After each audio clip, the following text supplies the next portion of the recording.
الا شريت شي ارض، انت لا شريتي شي ارض عاريه بقعه مثلا والقيمه ديالها كتفوت 14 مليون، كتفوق 14 مليون، شريتيها ب 15 مليون، 20 مليون، 25 فازيد، ودوزت هاد الارض اللي شريتيها، هاد البقعه دوزت عندك اقل من 6 سنوات، دوزت عندك اقل من 6 سنين، 5 سنين 4 سنين، ومشيتي بعتيها. هنا عاد خلص كضريبه على الارباح، عاد خلص 20% من الربح الصافي. نعطي مثال، شريتي ارض 25 مليون، 100 متر مثلا، ارض بقعه خاويه، دوزت عندك مثلا 5 سنين، 5 سنين وين انت عندك بانت لك فيها تبيعها، بعتيها ب 50 مليون مثلا، مي عاد بيعها ب 50 مليون خصك تخلص ضريبه على الارباح العقاريه. هنا شحال ربحتي 25 مليون، شريتي ب 25 وبعتي ب 50، 50 ناقص 25 هو 25 مليون. اذا مي عاد تجي تخلص الارباح العقاريه عاد خلصها على 25 مليون، اذا 25 مليون مضروبه في 20 على 100، هذه هي 20%. هذاك الشيء الخارج هو اللي غتخلصوا للدوله. الا كانت هذه الارض هذه يعني اللي شريتيها فايته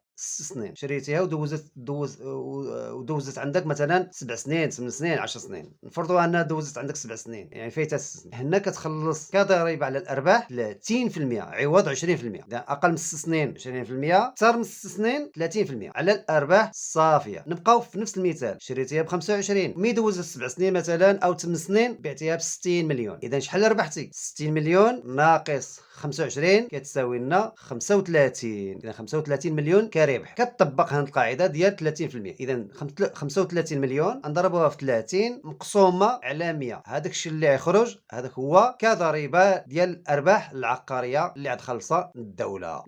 لكن كاينه بعض المساكن اللي هي معفاة من الارباح العقاريه.